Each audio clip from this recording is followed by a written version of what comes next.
सुनने का काम करेगा।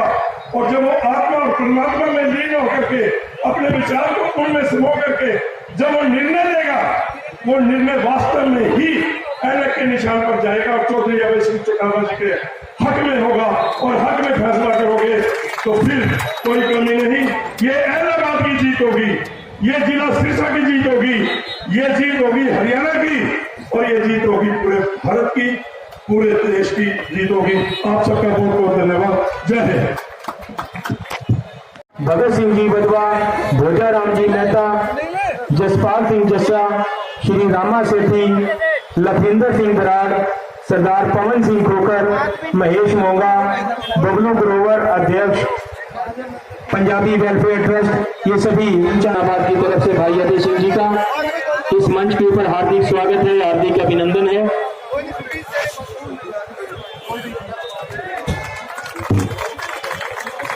एक माला दे दिया मेरे को। लो प्रधान साहब लो।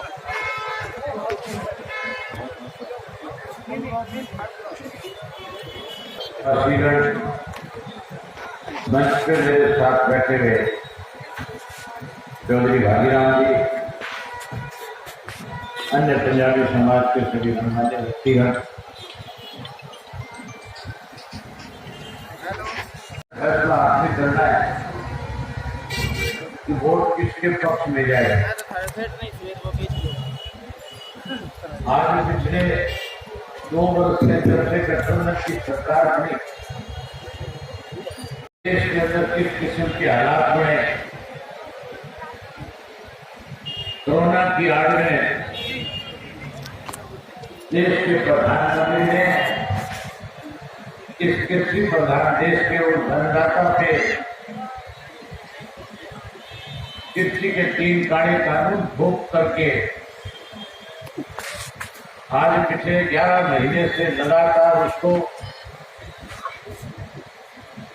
दिल्ली के चारों तरफ लगने वाले बॉर्डर पे आंदोलन करने पर मजबूर किया। वही इस कोरोना की आड़ में जहां प्रदेश के लोगों का, देश के लोगों का डर और भय से जो लोग कोरोना की डर से कहीं भयभीत थे, जहां लोगों की मदद करने के लिए थी, मदद करने के बाद महंगाई की मार से लोगों के सामने एक बड़ी कठिनाई खड़ी करने का काम किया। साथियों, आज जहां देश में महंगाई बढ़ी, आज वही प्रदेश के अंदर 9 बड़े घोटाले हुए। हरियाणा प्रदेश की गठबंधन की सरकार ने पिछले 2 वर्ष में न केवल दोनों हाथों से इस प्रदेश को लूटने का काम किया, बल्कि 2 बड़े घोटाले करके इस प्रदेश को जहां शर्म, मैं तो आपके बीच में आपकी हाजिरी लगाने के लिए आया हूँ। मेरे से पहले बब्बर साहब आप सारी बातें बता रहे थे। आपको एक निवेदन करना चाहूंगा कि भी रामलीला मैदान में आदरणीय चौधरी ओम प्रकाश जी चौटाला एक जनसभा को संबोधित करने के लिए आ रहे हैं। भाषण का वहां पे सुनना, प्रदेश देश के हालात किस किस्म के, किस किस्म के, इसके बारे में सारी चर्चाएं वहां पे होंगी। मैं आपसे निवेदन करूंगा कि जैसे यहाँ की सभा खत्म हो, आप सारे साथी इसी तरह से रामलीला मैदान में पहुंच करके चौधरी ओम प्रकाश चौटाला जी के विचार सुनने का काम करो। आज जो मेरे सामने चुनाव लड़ने वाले लोग हैं, आप उनके और मेरे बीच में तुलनात्मक दृष्टि से देखना कि आप इन तीनों में से कौन सा आपको 21 नजर आए। अगर आपको लगे कि इलाहाबाद के 78 के लिए मैंने लगातार जब से आपने मुझे अपना नुमाइंदा बढ़ा करके विधानसभा में भेजा, मैंने लगातार जहां में हल्के की आवाज को विधानसभा में बुलंद करने का काम किया, वही साथियों प्रदेश में सरकार ने जब कभी भी किसी भी समाज के साथ किसी भी समाज को दुखी और परेशान करने की कोशिश करी, चाहे वो कर्मचारी था, चाहे वो व्यापारी था, चाहे वो कोई गरीब आदमी था, चाहे वो खेती करने वाला था, जब कभी भी सरकार की तरफ से उनके सामने किसी भी तरह की कोई समस्या खड़ी की गई, मैंने उन सब बातों को विधानसभा में न केवल उठाने का काम किया बल्कि सरकार को मजबूर करने का काम किया था। आज मैं आपसे फिर एक बार आग्रह करने के लिए आया हूँ कि एक बार इस चुनाव में फिर से अपना एक कीमती वोट ऐनक के निशान के सामने लगा करके जो लोग आज मेरे सामने चुनाव लड़ रहे हैं उनकी न केवल जमानत जब्त कराना बल्कि उन पार्टियों को इस बात का एहसास कराना कि आपने जो उम्मीदवार आज हमारे बीच में बना करके भेजे हैं, जिस तरह से आज भारतीय जनता पार्टी ने अपना उम्मीदवार बनाया, जिसको साथियों इस सरसा जिला में भारतीय जनता पार्टी को कोई एक ऐसा व्यक्ति आज नहीं मिला जिसे अपना उम्मीदवार बना करके लोगों के बीच में भेज सकते। एक दिन पहले पार्टी ज्वाइन कराते हैं, अगले दिन पार्टी का टिकट दे करके भेजते हैं। जहाँ पार्टी का टिकट दे करके भेजते हैं, बड़ी हैरानी और शर्म की बात है, ये भारतीय जनता पार्टी के लोग आकर के कहते हैं कि हमने एक ऐसा व्यक्ति आपके बीच में उम्मीदवार बना करके भेजा है जो समाज सेवी है, जो आपकी सेवा करने का काम करेगा। बड़ी हैरानी की बात है, आज उस व्यक्ति को समाज सेवी कहा जाता है जिसके खिलाफ भारतीय जनता पार्टी के लोग समय भी ये कहा करते थे 2 वर्ष पहले कि गीतिका शर्मा हम शर्मिंदा हैं, तेरे हत्यारे अभी तक जिंदा है। जिन लोगों के खिलाफ 302 और 376 के मुकदमे हो, भारतीय जनता पार्टी के लोग आज उन लोगों को आपके बीच में समाज सेवी के करके कहीं आपके बीच में भ्रम पैदा करना चाहते हैं। साथियों, ये समाज के सेवक नहीं, ये समाज के ऊपर कलंक है।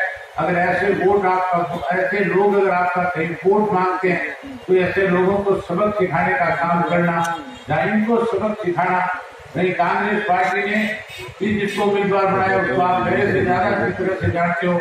इलाहाबाद के लोग भुगत भोगी हैं इस बात के लिए कि किस तरह से इस केजरीवाल ने भारतीय जनता पार्टी में रहते हुए लोगों के सामने दिक्कत और कठिनाइयां खड़ी की, किस तरह से लोगों के प्लाटों के मकानों पे कब्जे करने का काम किया, किस तरह से चिट्टे के व्यापार को बढ़ावा देने का काम किया।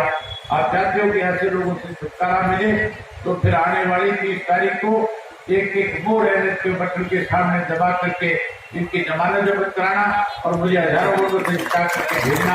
मैं एक बार फिर पूरे पंजाबी समाज का इस बात के लिए आभार व्यक्त करता हूँ कि आज आपने मुझे अपने बीच में बुला करके पूरे समाज की तरफ से जो मुझे सम्मान दिया, खास करके मुझे जो मालाएं पहना करके आप लोगों ने सम्मान देने का काम किया, उसके लिए मैं आपका बहुत बहुत आभारी हूँ। मैं आपका आभार व्यक्त करता हूँ।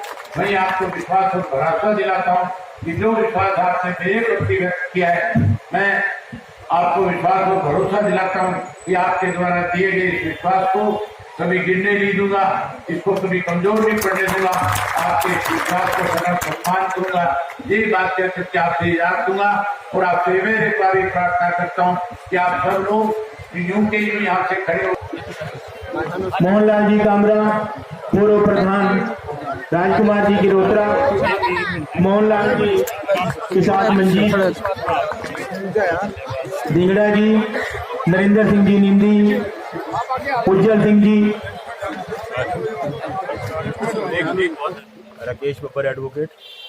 ਅੱਜ ਦਾ ਜੋ ਅਭੈ ਸਿੰਘ ਚਟਾਲਾ ਦਾ ਨੇਲੋ ਦਾ ਪ੍ਰੋਗਰਾਮ ਹੈ ਇਹ ਤੁਹਾਡੇ ਵੱਲੋਂ ਕਰਵਾਇਆ ਜਾ ਰਿਹਾ ਇਹ ਐਲਾਹਾਬਾਦ ਪੰਜਾਬੀ ਸਮਾਜ ਜੋ ਹੈ ਉਹਦੇ ਵੱਲੋਂ ਕੀਤਾ ਜਾ ਰਿਹਾ ਹੈ। ਆਪਣੇ 3 ਕੈਂਡੀਡੇਟ ਹੋਰ ਵੀ ਨੇ ਇੱਥੇ, ਤੁਹਾਡੇ ਨਜ਼ਰੀਏ ਨਾਲ ਕਿਹੜਾ ਕੈਂਡੀਡੇਟ ਜਿੱਤ ਸਕਦਾ? देखो नज़रिए की अगर गल करो, जो प्रोग्राम अभय सिंह का करवा रहे हैं इसका मतलब क्लीयर ही है कि तीनों कैंਡੀਡੇਟ जो अभय सिंह जो है अभी सब उत्ते नंबर ते 1 ते रखे उन्होंने अपने हिसाब नाल इस वास्ते उसकी सपोर्ट ही करी है। ਇਲਾਹਾਬਾਦ ਹਲਕੇ ਦੇ ਵਿੱਚ ਕਿੰਨੇ ਵੋਟ पंजाबी समाज अगर आप इलाहाबाद शहर की गल कॉन्स्टिट्यूएंसी की गल करें ਸਾਰੇ ਦੱਸ ਦਿਓ ਵਿੱਚ इलाहाबाद कॉन्स्टिट्यूएंसी अगर आप देखिए वोट हैं 32-33% वोट आते हैं। ਤੁਸੀਂ ਅਭੈ ਸਿੰਘ ਨੂੰ ਕਿਉਂ ਸਮਰਥਨ ਦੇ ਰਹੇ ਹੋ ਇੰਟਰਨੈਸ਼ਨਲ ਲੈਵਲ ਤੇ? ਇਹਦਾ ਵਿਸ਼ੇਸ਼ ਕਾਰਨ? बहुत अच्छा सवाल किया है। इलाहाबाद सब डिवीजन बनया 1989 वो सब डिवीजन बनाने का जो श्रेय जाता है वो भी चौधरी ओम प्रकाश चौटाला जी को जाता है, चौधरी देवीलाल जी को जाता है। उस तो पहले एलनाबाद के लोगों को छोटे छोटे काम वास्ते सिरसा जाना पैंदा सी। सब डिवीजन बन गया। सब डिवीजन बनने तो बाद एलनाबाद में डिमांड उठी कि एलनाबाद सिविल कोर्ट होनी चाहिए। सिविल कोर्ट वास्ते बहुत लंबी चौड़ी संघर्ष किए, डिमांड उठाइया, सरकार आईया जांदियां रही, कुछ नहीं होया। परंतु एलनाबाद जो सरकार आई वो सरकार दे कोर्ट का जो नींह पत्थर रखा वो भी चौटाला साहब ने रखे जो CM बने रहना था। एलनाबाद अगर हॉस्पिटल बनया वो भी चौटाला साहब की देन है। एलनाबाद अगर एक गवर्नमेंट कॉलेज बनया वो भी चौटाला साहब की देन है। उस तो इलावा अज तक किसी भी पार्टी सरकार ने, किसी भी पार्टी के लीडर ने कदे भी एलनाबाद के विकास वास्ते अज जो गल्लां कर रहे हैं, किसी ने भी गल्लां जरूर कीतियां ने, परंतु विकास के बारे कोई ऐसा काम नहीं। पिछले 7 साल के अंदर जो बीजेपी की सरकार रही है तो एलनाबाद में कितना विकास हुआ? देखिए, बीजेपी की सरकार जो रही है एलनाबाद के अंदर, अब 7वां साल चल रहा है। हॉस्पिटल को अपग्रेड करने की बात हुई थी कि हमारे एलनाबाद के अंदर जो कम्युनिटी सिविल हॉस्पिटल है इसको अपग्रेड किया जाए, यहाँ पे सुविधाएं दी जाएं। और आज तक सुविधा के नाम के ऊपर कुछ नहीं है। यहाँ तक कि यहाँ पर डॉक्टर भी पूरे नहीं है। अगर हम बिजली घर को लें, किसी बिजली घर में कोई नया नहीं बनाया गया। आज बीजेपी के लीडर आ रहे हैं, पूरी सरकार आ रही है, भाषण दे रही है कि एलनाबाद में पानी की पीने की दिक्कत है, पानी पीने की दिक्कत है।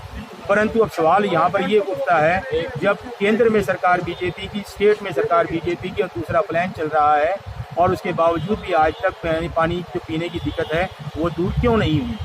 सवाल ये है कि इसका मतलब कि सिर्फ बातें ही बातें हैं, ग्राउंड लेवल पे काम नहीं किया किसी भी पार्टी ने, चाहे वो कांग्रेस है चाहे बीजेपी है। अभी बीजेपी की और जेजेपी की सरकार है और गोविंद कांडा जी समाज सेवी हैं, बहुत तगड़े समाज सेवी।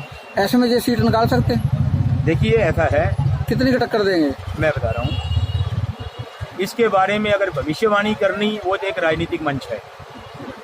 एलनाबाद क्षेत्र के अंदर कोई भी ऐसा काम नहीं है जो इलेक्शन के दौरान को छोड़ करके, ठीक है, इलेक्शन के दौरान गलत रूप से कुछ घोषणाएं की गई हैं, कईयों पे काम भी शुरू किया गया है जो कि नैतिकता के विरुद्ध है, परंतु उससे पहले कोई भी काम नहीं हुआ।